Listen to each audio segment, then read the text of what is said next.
Hey guys, it's Karen V from Valori Huntress. So today's video, I wanted to talk to you guys about some of the things that I know people are having an issue with when they first start out. So I've been asked before, well, where do you technically shoot it? Do you shoot it in the heart? Do you shoot it in the neck? Can I do a headshot? Don't do a headshot, no. Unless the animal's coming running at you, then you can do a headshot. Other than that, just don't do it. What I decided to do for today's video is show you guys where you're supposed to shoot at different angles. If you have an animal that's looking straight at you, if it's a good shot or not, if it's back towards you, if you should shoot it or not, and things like that. And other things that you need to realize is if the animal is moving, wait for it to stop. Unless you're experienced, you can get the bullet or arrow ahead of the animal, then you can do it. But that takes lots of practice. So if you're new at this, I don't recommend doing that. So other things that I'm going to talk about today is also going to be if it is legal to shoot or not. And by legal to shoot or not, I mean if it's a spite. A spite is a deer or a moose or an elk that has just points like this, a spite, and if it's legal or not and things like that. And what makes something legal to shoot. And these are all the things that you need to realize when it comes to hunting. Is it legal or not to shoot this animal? Where you're going to want to shoot an animal at is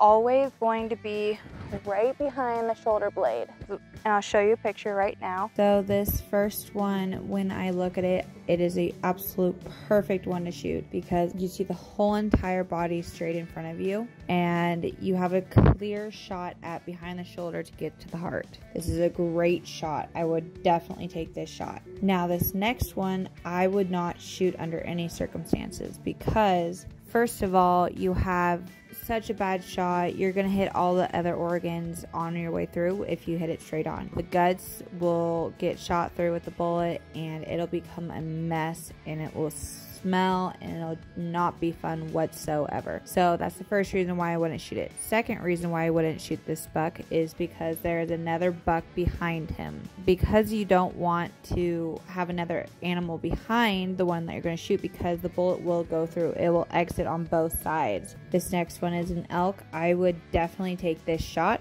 Even though the body is not fully in front of me, you can tell that it's not going to hit any bad guts. It'll just hit the heart behind the shoulder and that'll be a perfect shot. This next one I would not shoot because one, you could shoot it in the spine, but that is not a guaranteed harvest. I do not recommend doing that. I would not do that personally. And if I tried to aim in front of the shoulder, I'd still be getting all the organs. So I would not take that shot. This next one is a good shot. You can see all the body, but the reason why I'm iffy on this one is because if you're a new hunter, you may not be able to take that shot well enough because you cannot see where the end of the shoulder is. So I recommend if you feel confident enough to be able to guess where behind the shoulder is, take the shot. If you don't feel comfortable, never take a shot unless you feel confident. I've actually had people ask me before, what if I wound the animal? What do I do now? And it doesn't go down that first shot. Or even you do shoot it correctly and it still doesn't go down. The first thing that you're going to want to do is actually try and shoot it again. If it's in a clearing and it's still going a little bit where it's still enough of a shot that you can take, that you feel confident. Not if you think I can pull it off. Only if you are confident you can get that animal down so it's harvested, then take the shot. But if you can't, don't just shoot willy-nilly because you could shoot another animal that you're hunting for. You'll have two, so you really want to focus on doing a clean shot. But if you do miss, and if you do have to try and find the animal once it's left and you can't see it anymore, my best recommendation of what I've learned in the past is sit and wait. Still through the sight or your binoculars, try and see where the animal is going. Try and figure out where it's going to go and watch if it goes down. If it does go down, then you can start hiking over to that area and collect your harvest. But if it isn't, if you start going the second that that animal gets shot and you start chasing after it, the adrenaline is going to win in this for the animal. They're going to be able to push harder and further and more likely of a chance of you losing that harvest and you wasted tag then and meat, and that is not what you want when hunting. That is wrong. Another thing that you can actually do is some states allow you to call in somebody to do blood tracking. Now, blood tracking is a service, or actually you can have your own animal that you can do this. It's best with hounds and terriers, and these dogs can go and find blood. They're trained to find blood of wounded animals. Blood tracking has been used for a very long time, and it is best with Jack Terriers. Jack Terriers are the best at doing it. So if you are going out hunting and you want to know if you can call in somebody to have them help you with blood tracking an animal that you've lost, you want to go on to United Blood Trackers, and you can click on your state, and one, it'll tell you the rules and regulations for your state, if you're even allowed to, and two, who you can call that is a professional in that state. So that is another way to make sure you collect your harvest and you don't waste a tag.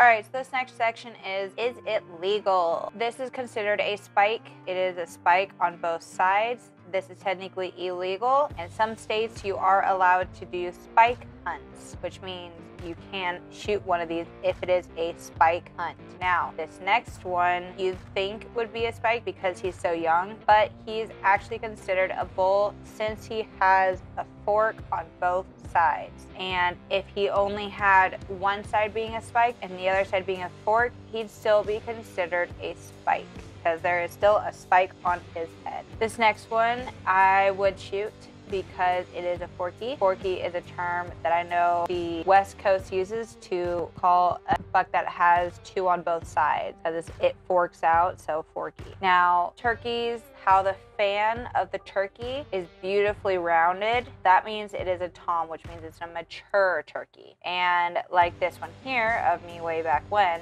with one of my first few turkeys, this one, there's like 4 or 5 feathers that are sticking up higher. That is considered a jate, which means the turkey is much younger and not fully grown. Like I said in my last video, practice makes perfect. You always want to shoot clean to get that animal down that instance, but that isn't always the case. Some other things that people have asked me before is, how do I know if I lose an animal or it just takes that long for me to go and hike over there? How long until the meat goes bad? You never can truly know an exact number. It all depends on the day. So for instance, today it is in the high 90s. I would, one, try and get to that animal as soon as possible. I'd sit there, I'd take my photos, I'd start the quartering process, I'd hang them in the nearest tree while I'm in the middle of quartering, like each leg I'd hang in its bag or just in general, so that way it can start cooling off. And then I try and pack it all out immediately, not try to waste any time out there. You want to get that on ice as soon as possible, because then when it's hot, it's going to go bad quicker. There's no set time, but don't push more than 5 hours, truthfully, like I wouldn't. But when it's snowing out, the only thing you really have to worry about is other predators. You have to really worry about that just in general, even with a hot day too. But predators are gonna be extra hungry in the winter, and you're gonna wanna make sure you find it.